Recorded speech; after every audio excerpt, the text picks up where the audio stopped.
네, 오늘 말씀을 우리 같이 찾아보도록 하겠습니다.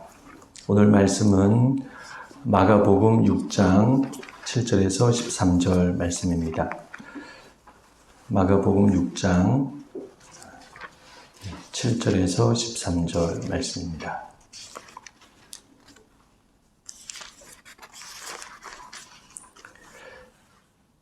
네, 제가 읽어 드리도록 하겠습니다.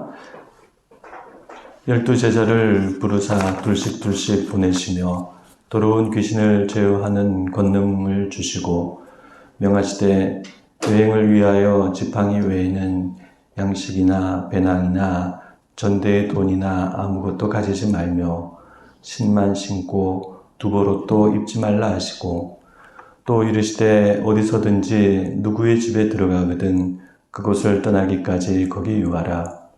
어느 곳에서든지 너희를 영접하지 아니하고 너희 말을 듣지도 아니하거든 거기서 나갈 때에 발 아래 먼지를 떨어버려 그들에게 증거를 삼으라 하시니 제자들이 나가서 회개하라 전파하고 많은 귀신을 쫓아내며 많은 병자에게 기름을 발라 고치더라.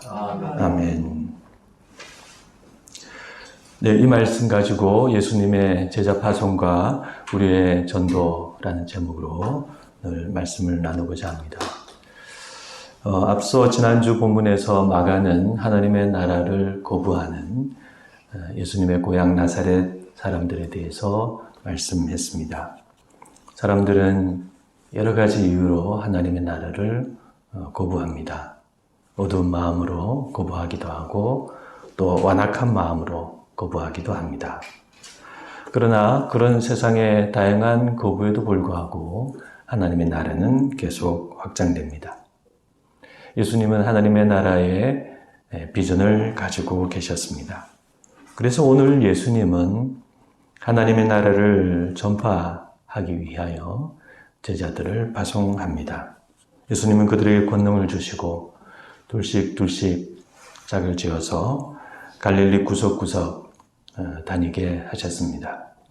제자들은 지팡이만 가지고 아주 간편한 목장으로 그렇게 복음을 전하고 귀신을 쫓아내고 병자들을 고쳤습니다. 이와 같은 제자들의 파송은 아마도 예수님의 사역 동안 여러 번 있었을 것입니다.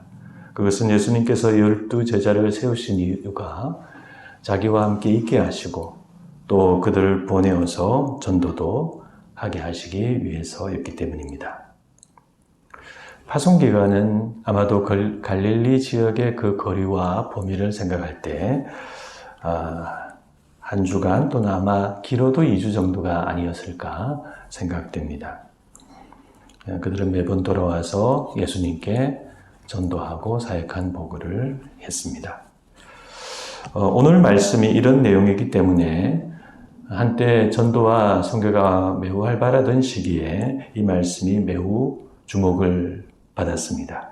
많은 교회와 선교단체들이 이 말씀이 제자 파송과 선교와 또 제자 훈련의 중요한 원리가 된다고 생각했습니다. 그래서 오늘은 우리가 이 말씀을 가지고 제자 파송과 전도라는 주제로 우리가 한번 간단히 말씀을 살펴보고자 합니다.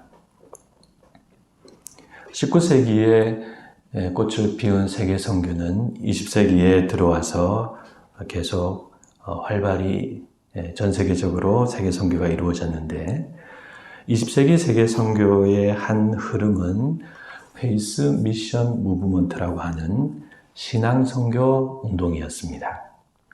이 운동은 그때까지 대부분의 선교가 교회나 교단을 배경으로 지원을 받아서 선교를 했는데 이 운동은 특정 교회나 교단의 지원 없이 정말 순수하게 하나님의 공급하심을 믿고 그리고 그렇게 해서 사역을 감당하려고 한 그런 선교 운동이었습니다.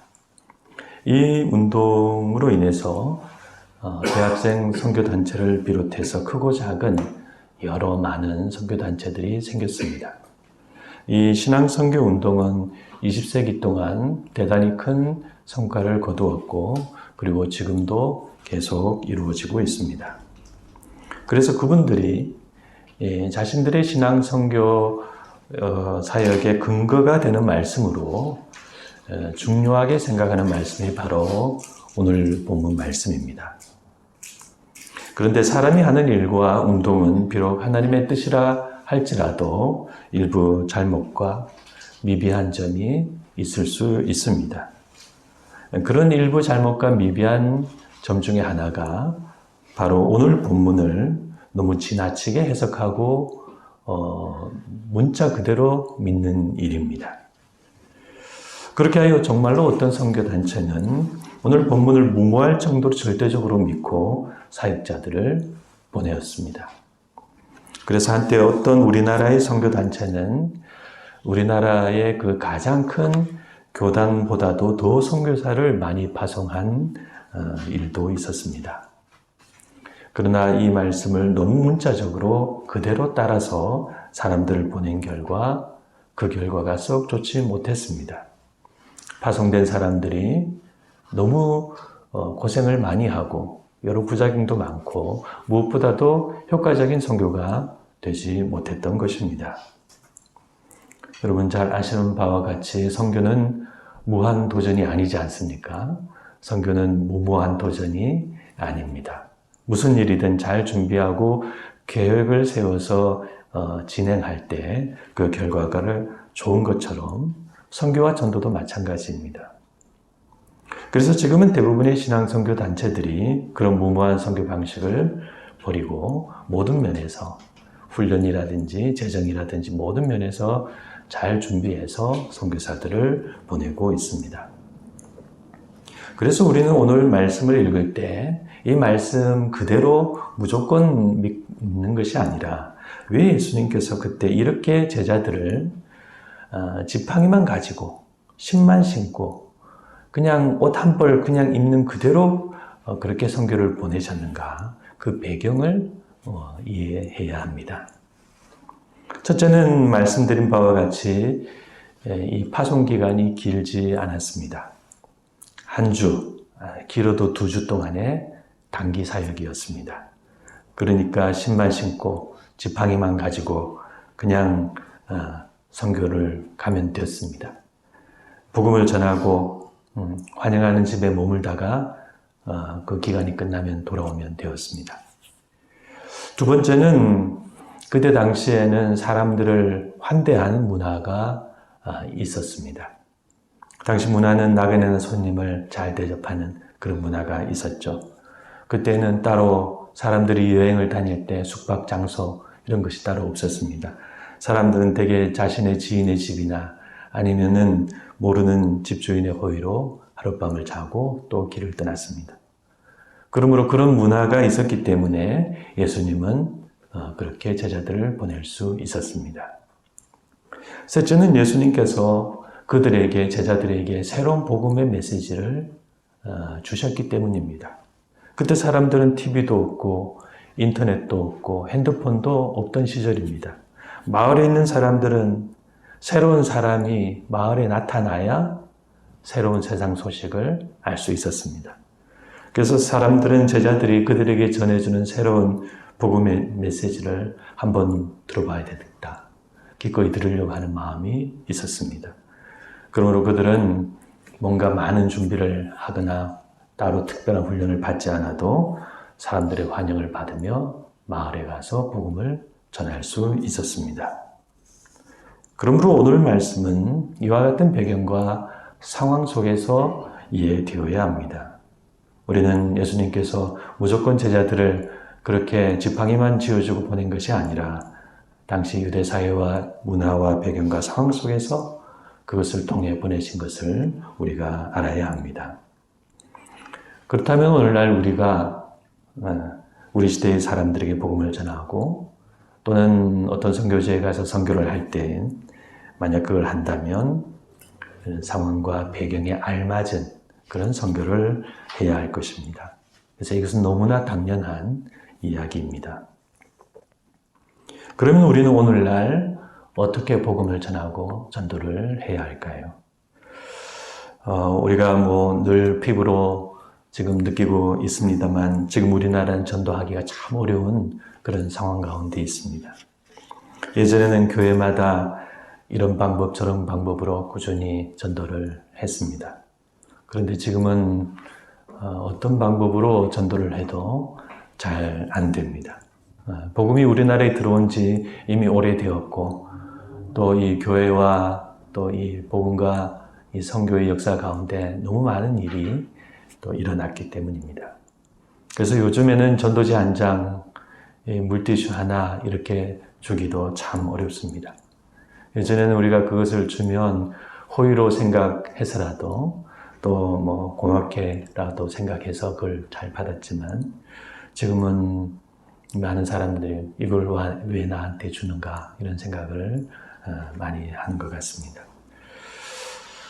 부활절을 맞아서 교회 연합으로 큰 행사를 하고 행진을 하거나 아니면은 크리스마스 때 시내 곳곳에 성탄 트리를 세우고 여러 가지 일들을 많이 하더라도 사람들은 교회에 크게 반응하지 않습니다.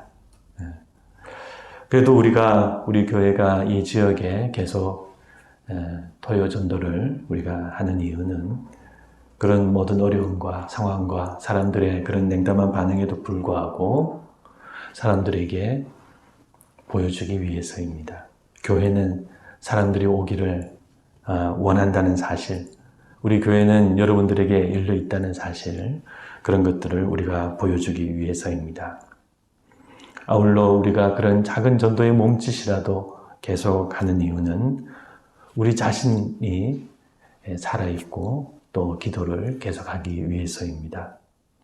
전도의 효과나 결과만 생각한다면 우리가 그렇게 전도하는 것이 큰 의미가 없다고 할 수 있습니다. 그러나 우리가 호흡이 막히면 그렇게 사람이 죽는 것처럼 전도와 복음 전파는 우리의 호흡과 같습니다.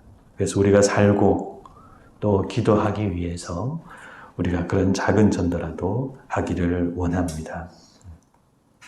그런데 우리가 정말 한 사람의 영혼을 전도하는 효과를 오늘날 거두려고 한다면 이제 우리는 관계 전도를 해야 합니다. 우리의 관계 속에 믿지 않는 어떤 사람을 우리가 늘 생각하고 기도하고 또 사랑으로 대해주며 복음을 전해야 합니다. 이 전도는 1년이 될 수도 있고 10년이 될 수도 있고 한평생이 될 수도 있습니다. 그러나 우리는 시간을 잊고 계속해서 기도하며 사랑으로 순수하게 그렇게 복음을 전하고 사람들에게 다가가야 합니다. 그래서 저도 그렇게 우리 우주를 계속 기도하며 전도하고 있습니다. 아들이긴 하지만 가끔씩 틈만 나면 말합니다. 하나님이 도대체 너한테 뭐 잘못한 거 있느냐? 잘못한 게 없지 않느냐? 그렇게 말하면서 예수 믿어야 한다. 그렇게 이야기를 합니다. 우주는 자기 자신은 잘 모르지만 어려서부터 하나님의 사랑과 은혜를 많이 받은 그런 사람이기 때문에 제가 그렇게 해서 그런 말로 계속 전도를 하고 있습니다. 그러므로 여러분들이 아는 분들에게 이렇게 복음의 마음을 가지고 계속해서 관계 전도를 하시면 좋겠습니다. 하나님께서 그 사람에게 어떻게 전도를 해야 할지 그 구체적인 방법을 지혜롭게 가르쳐 주실 것입니다. 그래서 기도와 사랑으로 한결같이 그렇게 대하고 우리가 좋은 삶의 모습을 보여주고 때때로 예수님을 입으로 우리 말로 그렇게 예수 믿으라고 전하시기를 바랍니다. 그리고 만일 우리 교회를 소개를 한다면 우리 교회는 하나님을 부담 없이 믿을 수 있는 그런 좋은 교회다. 그렇게 소개해 주시면 좋겠습니다. 우리가 기도하고 있는 대신자 그리고 또 기도 대상자를 위해 늘 기도해 주시길 바랍니다. 우리의 이 복음의 마음은 하나님의 도우심으로 사람들에게 전달될 줄 믿습니다. 예. 우리 교회가 계속 기도하고 복음을 전하고 사람들에게 열려있는 그런 복음의 사명을 감당하는 교회가 될 수 있기를 하나님께서 늘 도와주시기를 간절히 바랍니다. 네, 기도하시겠습니다.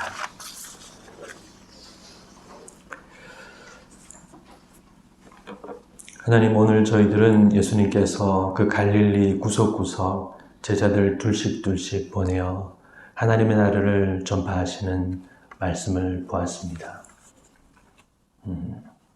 주님, 저희들도 이 세상에 복음을 전하고 사람들에게 예수님을 믿으라고 말하고 자유롭게 대화하고 권면하고 싶습니다. 그러나 시대가 많이 어두워졌고 복음의 시간도 많이 흘러서 사람들은 이제 교회도 알고 또 예수님도 많이 압니다. 그러나 여러 가지로 사람들의 마음이 닫혀 있고 하나님 앞으로 나오지 못하고 있는 상황입니다. 하나님, 이런 어려운 상황이지만 저희들 늘 기도하며 교회로서 복음의 사명을 감당하고자 합니다. 작은 몸짓이지만 우리가 세상을 향하여 이렇게 열려 있다. 예수님의 사랑이 여기 있다. 우리는 그렇게 보여주고 싶습니다. 계속해서 기도하며 작은 전도라도 할 수 있도록 인도해 주시옵시고 또한 그것과 함께 저희들의 개인적으로 관계를 통해서 계속해서 하나님을 믿어야 할 사람들에게 복음을 전하는 저희들이 될 수 있도록 인도하여 주시옵소서. 우리의 호흡과 같고 숨쉬기와 같지 않습니까? 예수 믿는 사람이 예수 믿으라고 말하는 것이 당연하지 않겠습니까? 우리가 분명하게 하나님이 주신 기회, 하나님 주신 지혜로 사람들에게 전도하고 복음을 전하는 저희들이 되게 하여 주시옵시고 하나님, 그렇게 하여 하나님의 나라가 한 사람 한 사람에게 심겨질 수 있도록 주님 인도하여 주시옵소서. 비록 어려운 때지만 하나님께서 역사하시고 하나님 나라는 계속 확장될 줄 믿습니다. 그러한 하나님의 역사에 우리 교회와 우리 성도님들이 귀한 도구로 사용될 수 있도록 늘 지켜주시고 인도하여 주시옵소서. 감사드리오며 예수님의 이름으로 기도드리옵나이다. 아멘.